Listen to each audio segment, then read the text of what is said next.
ఇది నాకు తెలిసి కరెక్టే. ఏం నెససరీ, ఏది ఇంపార్టెంట్, ఏది ఉండాలి అదే ఇస్తారు వాళ్ళు.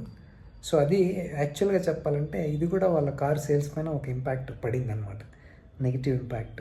కానీ ఏం చేస్తాం, వాళ్ళ ఫిలాసఫీ, వాళ్ళు నమ్మిన దాన్ని వాళ్ళు ఫాలో అవుతున్నారు. దాంట్లో మాత్రం అప్రిషియేట్ చేయాల్సిందే వాళ్ళని, అంతే కదా. అనవసరమైన ఫీచర్స్ ఎందుకు కార్లో, రేటు పెరుగుతుంది, మనము డివేట్ అవుతూ ఉంటాం కదా. అప్పుడప్పుడు స్క్రీన్ చూడాలా, ఏదన్నా మార్చాలన్నా స్క్రీన్ టచ్ స్క్రీన్లో నొక్కాలా, అవసరం అదంతా. ఏదో ఫ్రాక్షన్ ఆఫ్ సెకండ్లోనే యాక్సిడెంట్లు అవుతూ ఉంటాయి. సో నాకు తెలిసి ఎంత మినిమంగా ఉంటే ఫీచర్స్ అంత మంచిదన్నమాట, ఎంత తక్కువ ఉంటే అంత బెస్ట్ కదా. మనం కూడా డ్రైవింగ్ ఎంజాయ్ చేయొచ్చు, ఎంగేజ్ చేయొచ్చు, యాక్టివ్గా ఉండొచ్చు.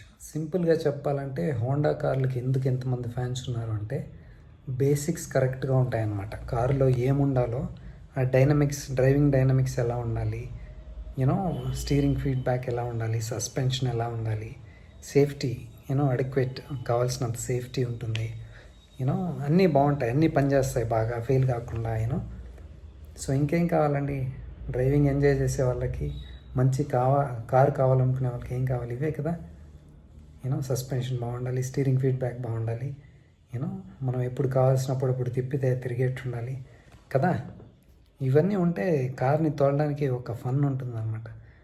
డ్రైవింగ్ అనేది ఒక సంతోషాన్ని ఇస్తుంది, ఓకే, ఒక పాజిటివిటీని తెస్తుంది అనమాట. అది ఎప్పుడు కారు అన్ని ఏరియాల్లో కరెక్ట్గా ఉన్నప్పుడు, అది వెయిట్ రేషియో కరెక్ట్గా ఉండాలా, కరెక్ట్ సైజుకి కరెక్ట్ ఇంజిన్ ఉండాలా, డ్రైవింగ్ డైనమిక్స్ అంతా కరెక్ట్గా ఉండాలా, స్టీరింగ్ ఫీడ్బ్యాక్, సస్పెన్షను, సేఫ్టీ ఉండాలా ముఖ్యంగా, దానికి సరిపడా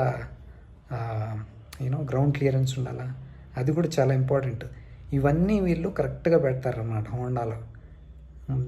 on top of it reliability, durability. ఇందుకే హోండా అనేది చాలా పాపులర్, అందుకే దానికి చాలామంది ఫ్యాన్స్ ఉన్నారు ఇప్పటికీ.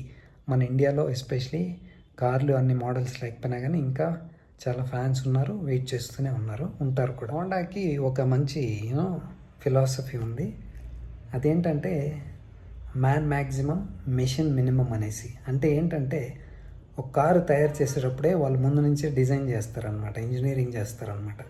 అంటే మనిషికి, లోపల ఉన్న డ్రైవర్కి, ప్యాసింజర్కి ఈ కంఫర్ట్ ఎక్కువ ఉండాలి, యూజబిలిటీ బాగుండాలి ప్రతి చోట.